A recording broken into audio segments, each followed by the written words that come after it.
Hi everyone, I'm Kelsey from Just Sew, located in Northern Kentucky. Welcome to the intro video for the Summer Moon kit that we just came out with. We made a kit using this book, Summer Moon Block of the Month by Carrie Nelson, and the Cider collection from Moda. So this is the video for those of you who have purchased the kit. If you did not purchase the kit, feel free to do so. It is linked in the description below. If we're all sold out of the kit, you are welcome to follow along using this book and your own fabrics.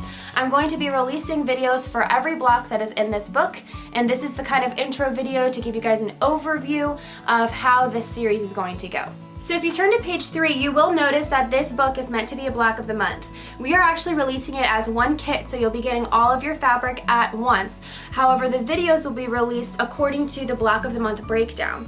So you are going to be doing 3 blocks each month, and each block it has 3 sizes. So if you're actually going to follow along, you will be making 9 blocks a month, which I know is a lot, so feel free to take it at your own pace.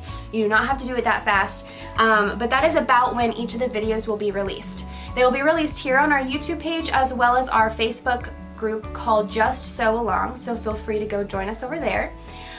You can also post pictures on our Facebook group of your finished blocks once you've made them. So the block of the month breakdown is 10 months long, so it'll take us about 10 months to release all of our videos. You'll also notice that because you are making 3 different sizes of each block, there will be frames that you put around your small and medium blocks to make sure that all 3 blocks are the same size. If you're using our kit, then flip over to page number 4. You'll see we have the vintage quilt colorway over here. The color chart is on this side, and what I did for your kits if you purchased it at our shop using the cider fabric is you'll also find this insert in your kit. This insert tells you which fabrics to substitute for the vintage quilt requirements. So what I actually did was I numbered in order 1, 2, 3, 4, 5, all the way across all of my little fabric swatches there. And then I took this and I made it for you in the exact same order, so numbered from 1 all the way down to 26. So what you're going to do is, let's flip to our first block, which I believe is the album block. So we have the vintage quilt requirements, and here I've written down according to the numbers that I wrote on page 4. We have our background fabric on this one is number 24. And I know that because I looked at the print over here, number 24. And then you can whip this out and look at, oh, number 24 is this pumpkin cookies print down here. And I just did that with every block. So I numbered all of them so that you know exactly which fabrics are supposed to replace the ones in the book. So again, if you are doing this with your own fabric, you're going to be creating all of that yourself. But if you did purchase the kit from us, the insert is included and you can just follow along that way.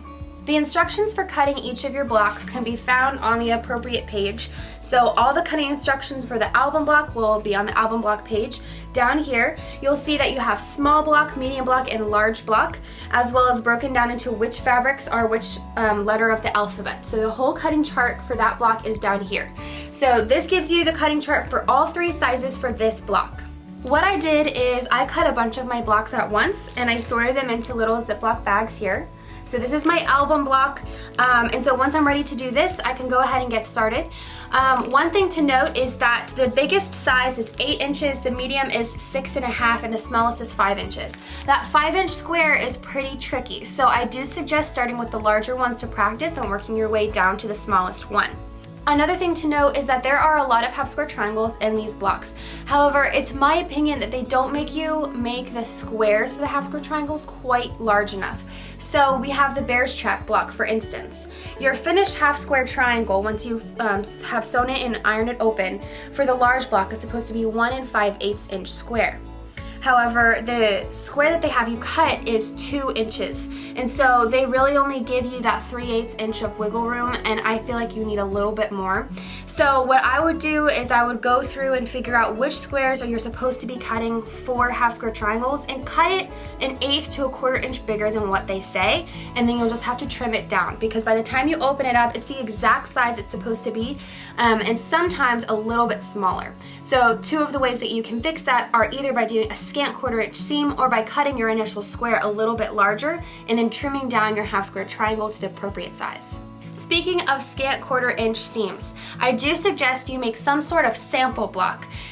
with your machine and figuring out the best seam allowance, because although it's supposed to be 1/4 of an inch, I've noticed that with my 5-inch squares, my 5-inch blocks, it's often just smaller than 5 inches, and so I've had to make my 5-inch blocks at a scant 1/4 inch seam. So I do use a 1/4 inch foot on my machine, and that seems to work fine for the large and medium ones, but those smaller ones, there's just no room for errors. So I would do like a sample block and figure out the best seam allowance for you on your machine and with your sewing habits to see which one is going to work best for you.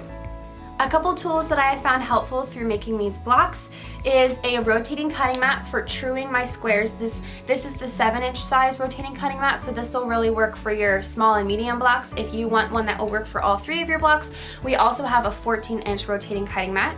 And then there's also this block lock ruler, which I absolutely love for truing my half square triangles if I'm going to make them a little bit bigger than the book says and then true them down to size. We were just talking about 1/4 inch seams, so I do have a 1/4 inch foot on my machine for most of what I do. However, there's also diagonal seam tape, which also marks your 1/4 inch seam, but it also helps you with any type of flying geese or half square triangle blocks. Like I said before, I feel like the small 5-inch block, you have to be super precise, so I actually do draw my diagonal lines on for my smallest block, but the medium and large sizes tend to work fine with this diagonal seam tape, which makes it a lot faster. You're also going to want to make sure that whatever ruler you're using for cutting your fabric has 1/8-inch markings, because you are going to be cutting a lot on the 1/8, 3/8, and 5/8 inch markings for these, so just make sure that you do have a ruler that has that. My favorite ruler is this 2.5 by 12.5 inch ruler by Creative Grizz, which is another thing that we do carry here at Just Sew. You'll see I have my little mini gypsy gripper attached here to make it easy for me to pick up, but this ruler does have 1/8-inch markings, which makes it a lot easier to cut out my blocks. I'm also using 100% cotton 50 weight Aurifil thread, and I always make sure I have my mini iron and wool mat handy, because you're going to be ironing a lot of little pieces in between all of your sewing.